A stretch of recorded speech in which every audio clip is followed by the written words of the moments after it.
It's race week, guys, and it's round 2 of the triple header. We're heading to Mexico City. A quick update after last week's race. Obviously, you'll all be aware, Charles Leclerc, Lewis Hamilton both disqualified because of the plank wear. Not seen that for 29 years. Last one was Michael Schumacher in Spa.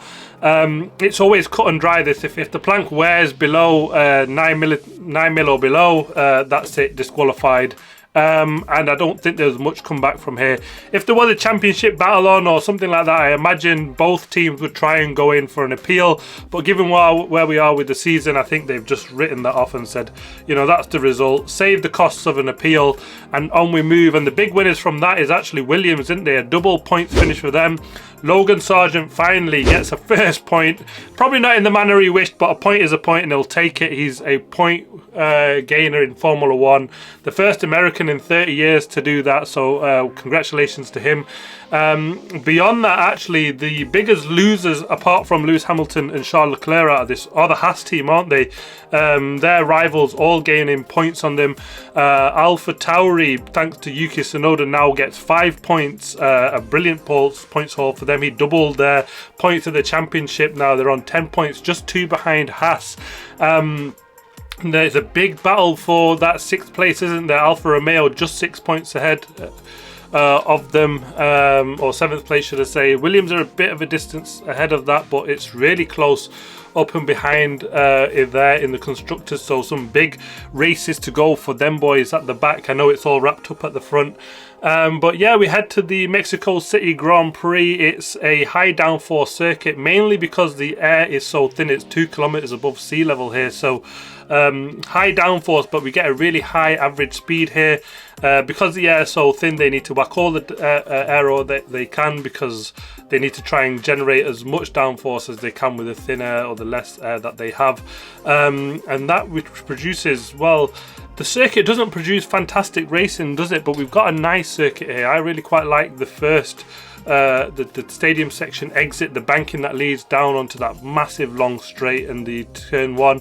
But then we get some clumsy corners, which actually, if we got rid of some of them, I think we might see some better action. Right after turn 1, we get the chicane and that clumsy looking small tight little sort of chicane and loop round. Doesn't really work for me. And then the S's, which I quite like, to be honest, they are a challenge. And then we go into that tight stadium section. Mainly slows down because we've got all the fans in there, haven't we? But yeah, could it be done better just so we get some more action, possibly. But overall, the weekend is all about Mexico and the people, and it's a fantastic carnival atmosphere there.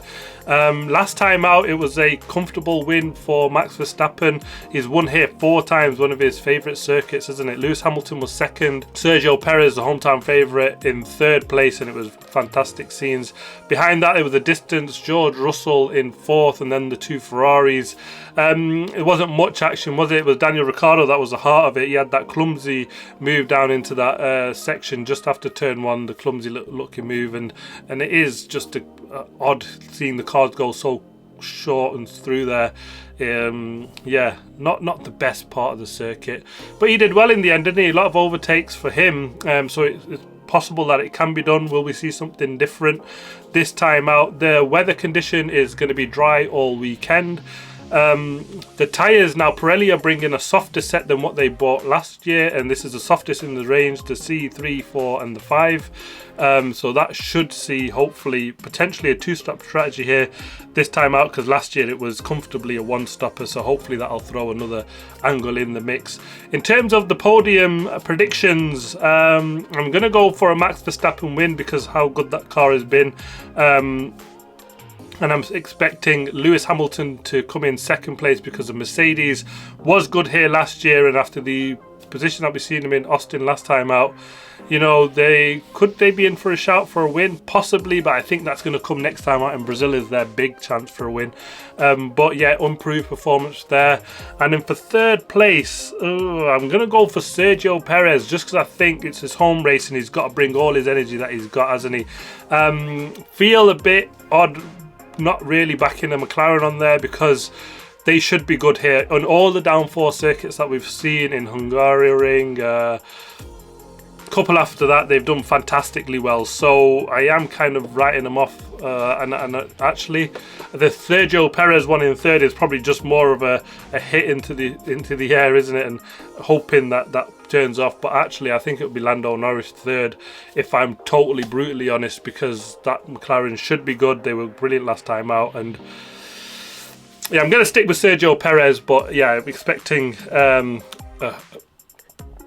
McLaren to go strong here also.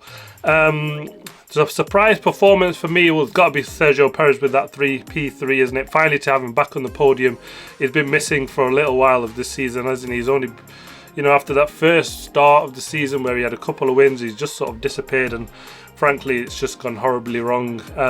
But yeah, there we go. That's going to be the surprise performer, Perez, for me. Some of the latest news: Aston Martin are bringing some more upgrades. They brought the diffuser last time out. They weren't sure. They ran Perez and Alonso on two different spec cars.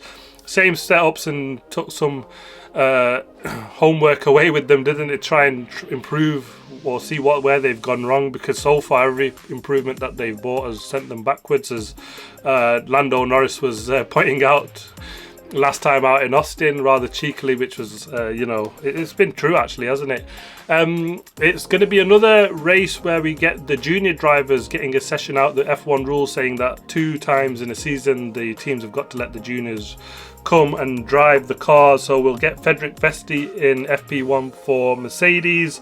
Jack Doohan will go into the Alpine. He did the same last year.